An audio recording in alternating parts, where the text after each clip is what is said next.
উত্তরে বহুতল ভবনে অগ্নি নিরাপত্তা যাচাই কার্যক্রম উদ্বোধন করে মেয়র আতিকুল ইসলাম বলেছেন, নিরাপদ নয় এমন ভবনে কাজ করতে বাধ্য করার অভিযোগ পেলে ব্যবস্থা নেওয়া হবে। সকালে রাজধানীর গুলশানে উত্তর সিটির নগর ভবনে অগ্নি নিরাপত্তা ব্যবস্থা পরিদর্শনে এসে মেয়র কথা বলেন।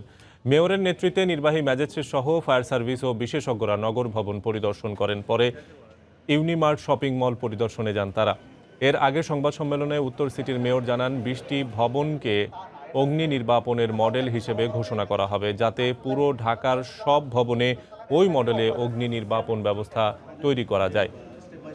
সতর্ক করার পরও অগ্নি নির্বাপন ব্যবস্থা নেওয়া না হলে ভবনের মালিকের বিরুদ্ধে আইনগত ব্যবস্থা নেওয়া হবে বলে জানান উত্তর সিটির মেয়র।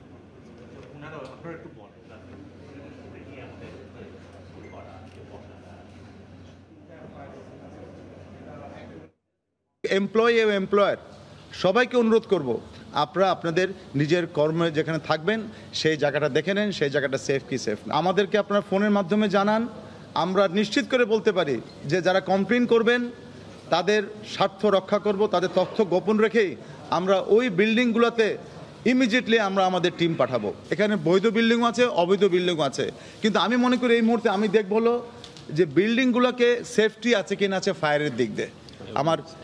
আমি ওদেরকে অ্যাওয়ারনেস বিল্ড আপ করবো, ওখানে আমি ড্রিল করাবো, ওখানে কাউন্সিলিং করব, ওখানে যে সিকিউরিটি গার্ড আছে তাদেরকে আমি ট্রেনিং দিব।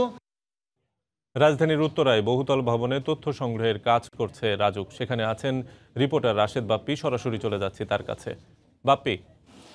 শফিক, ষষ্ঠ দিনের মতো রাজধানী উন্নয়ন কর্তৃপক্ষ রাজুক রাজধানীর বহুতল যে ভবনগুলো রয়েছে সেই বহুতল ভবনের পরিদর্শনের কাজ করছে। আপনি জানেন যে গত 1 এপ্রিল থেকেই পরিদর্শন শুরু হয়েছে। রাজুকের 8টি জোনের মোট 24টি টিম এই কাজ করছে। আমরা এখন এই মুহূর্তে রাজুকের যে 8টি জোন রয়েছে এই জোনের 2 নম্বর জোন, যে জোনটি গঠিত হয়েছে টঙ্গী, উত্তরা এবং গাজীপুর এলাকা জুড়ে, সেই জোনের এই একটি টিমের সঙ্গে আমরা রয়েছি এবং এই টিমের যারা রয়েছেন তারা এখন এই মুহূর্তে রাজধানীর উত্তরার সেক্টর 3-এর একটি বহুতল ভবনের ছাদে রয়েছে। এই টিমটি 13 তলা একটি ভবন।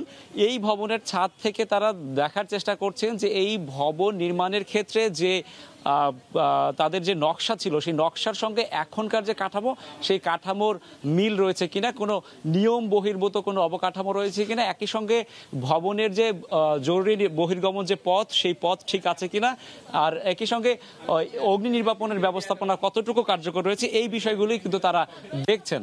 আর এর আগে আরও একটি ভবনে তারা পরিদর্শন করেছেন। সেখানে গিয়ে আমি কথা বলেছিলাম, এখানে যে নেতৃত্ব দিচ্ছেন সহকারী অথরাইজড অফিসার নাইমা মাহমুদ, তিনি আমাদেরকে জানিয়েছেন উত্তরার ক্ষেত্রে আসলে আসল কথা হচ্ছে এই যে রাজধানীর বিভিন্ন এলাকায় কিন্তু এক একটা ক্ষেত্রে এক এক ধরনের অনিয়ম ধরা পড়ছেন। তিনি আমাদেরকে সেটিই বলেছেন। যেমন আমি প্রথম যখন অভিযানে যাই বা অভিযান যখন শুরু হয় গত 1 এপ্রিল এবং 2 এপ্রিল 2 দিন আমি অভিযানের সঙ্গে ছিলাম বনানীতে। সেখানে আমরা যেমন দেখতে পেয়েছি যে ভবন নির্মাণের ক্ষেত্রে যে ভবনগুলোর মূল নকশায় ছিল 12-15 তলা বা 18 তলা, সেক্ষেত্রে সেই ভবনগুলো 4 থেকে 5 তলা অতিরিক্ত 22, কোনো কোনো ক্ষেত্রে 22-23 তলা পর্যন্ত বাড়ানো হয়েছিল। তবে উত্তরার ক্ষেত্রে তলার হিসেবে কোনো গরমিল না থাকলেও এখানকার যারা নেতৃত্ব দিচ্ছেন অভিযানে তারা বলছেন যে উচ্চতার যে বিষয়টি, অর্থাৎ এখানে সিভিল এভিয়েশনের একটি বিধিনিষেধ রয়েছে, 150 ফিটের উপরে কোনো ভবন নির্মাণ করা যাবে না। সেই ক্ষেত্রে কোনো কোনো ক্ষেত্রে 150-এরও বেশি উচ্চতার ভবন তারা পেয়েছেন। তবে আজকের এই অভিযান চলছে। অভিযান আরও মোট 15 দিন পর্যন্ত চলবে এবং অভিযান 15 দিন শেষে তদন্ত প্রতিবেদন প্রকাশ করা হবে বলে জানানো হয়েছে গৃহায়ন ও গণপূর্ত অধিদপ্তরের পক্ষ থেকে। এই ছিল শফিক আমার কাছে উত্তরার বহুতল ভবন পরিদর্শনের সবশেষ খবর। রাজধানীর উত্তরায় বহুতল ভবনে তথ্য সংগ্রহের কাজ করছে রাজুক। সেখান থেকে সবশেষ খবর জানাচ্ছিলেন সহকর্মী রাশেদ বাপ্পি।